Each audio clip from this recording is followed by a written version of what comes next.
What is going on, guys? This is LSU Recruiting HQ. It is October 30th, 2023. We are moving into November. And remember, November is for contenders. And it is Bama week. It is everything. Recruiting's hot. It's all going down here and the Bayou. Everything is just falling into place right now, man. Trust the process. BK and the boys are rolling into Tuscaloosa on Saturday with a chance to win the SEC West for the second straight year and beat Alabama for the second straight year. But today's episode is just going to be about recruiting and recruiting only, because if you guys have been living under a rock or you don't follow recruiting or LSU recruiting or whatever it may be, man, LSU has been on fire lately, getting not one, not two, but three flips in one 7-day period. Like I said, man, Brian Kelly and the boys are rolling. Obviously, you hate to see people go, but you have Andre Evans, a guy out of Tennessee, your highest rated cornerback in the class, decommits to you, goes to Georgia, and you just follow that up with landing two local guys. Obviously, one's from South Mississippi, but we all consider that the talent pool in South Mississippi and Louisiana, it's all the same, man. The highest NFL players per capita, that is a fact, and LSU got two of them. They got cornerback out of Mississippi, P.J. Woodland, a good, tall, lengthy corner, a guy who decommitted from Mississippi State. Everybody thought was leaning towards Ole Miss. He ends up changing his mind. He heads to campus. He's on campus for the Auburn game, and next thing you know, he's committed. And then you get a guy like Bernard Causey, a guy from down there in New Orleans, 3-star guy. Guys overlooked him. LSU offers him late. He shows out at the LSU camp, grabs the offer. He's committed to Ole Miss. LSU keeps the heat on him, kind of wants to evaluate where he was in his senior year, and boom, now he's in the boat. He decommits from Ole Miss. So you stole one from Mississippi State and Ole Miss this week, and got two positions of dire need for LSU and two solid corners. Yes, the numbers don't lie, but these are two late blooming guys that didn't get highly recruited their sophomore and junior years, but are starting to fill out into their bodies and are showing out at these camps, picking up these Power 5 offers.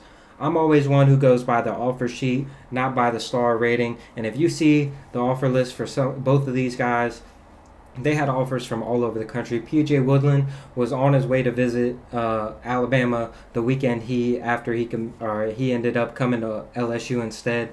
And like I said, he ends up committing to the Tigers.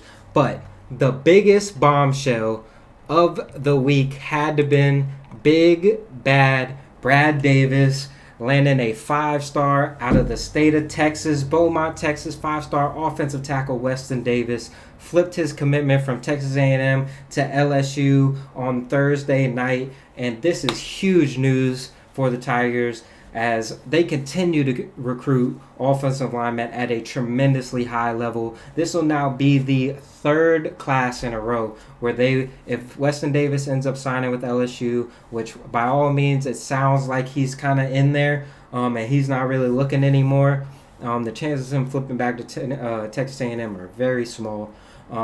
Sounds like he's on board, but that would be your third 5-star offensive lineman you've signed in as many classes. You had Will Campbell coming out, and then you get Lance Hurd out of that Neville area as well, and then now you get Weston Davis. So hats off to Brad Davis and the staff, man. They did a tremendous job recruiting. This one shocked everybody, man. Nobody was ready for this one, including myself. Kind of just popped out of nowhere. Brad Davis hit him up for the in-home visit, and then within 2 to 3 hours of that in-home visit, the news broke that he was committed to LSU. Now, what you guys all want to get to, right? All the good stuff, man, and I want to get to it too. So LSU currently sits in the top 10.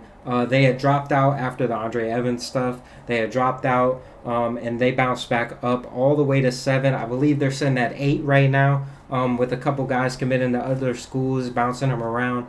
But nobody's decommitted yet. Right now you're sitting at, I believe, 26 commitments I'd have to fact check that. I'm not looking at it right now. I'm kind of just going off of ear here.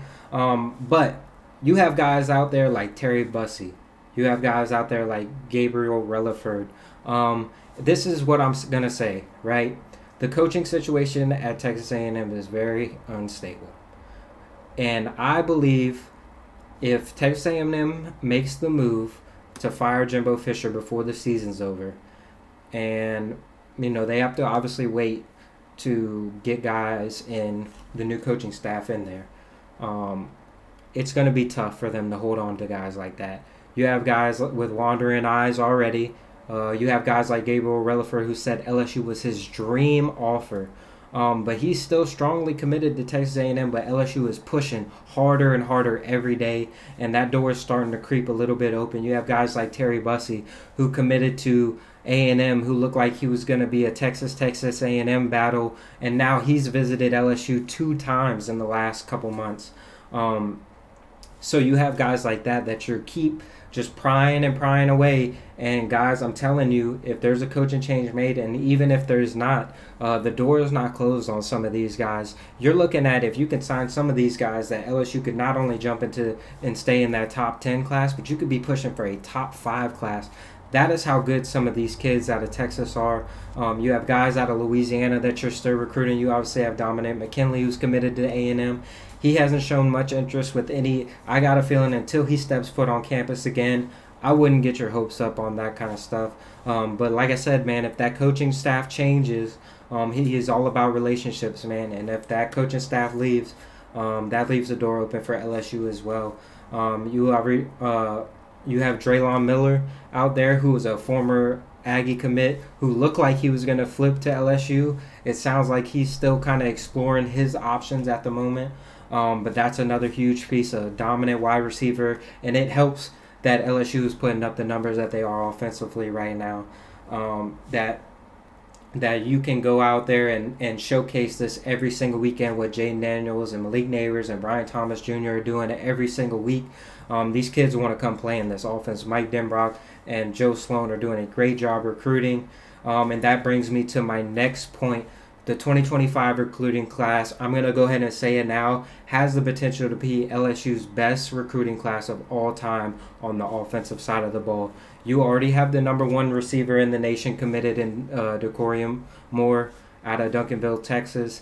You have Harlem Berry in your backyard in New Orleans, the number 1 running back. And then, as of right now, LSU is the current leader for Bryce Underwood up there in Michigan. And with everything going on with the University of Michigan, it's always felt like a 2-horse race. Obviously, other teams can get in the mix. He set his commitment date for January 6th, but that's far down the road. So, obviously, other teams are going to get in the mix, especially if you start to see Michigan slipping.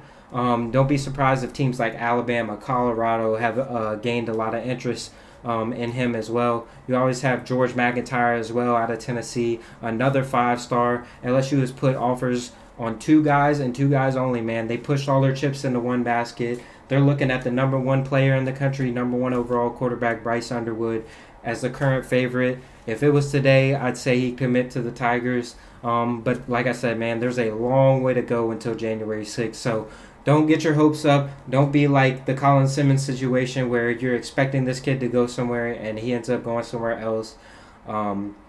Obviously, that'd be extremely disappointing. But like I said, there's a long way to go in this recruiting process. January 6th is a long ways away. LSU, though, holds the current lead with offers out to the 2 best quarterbacks in the country for next year.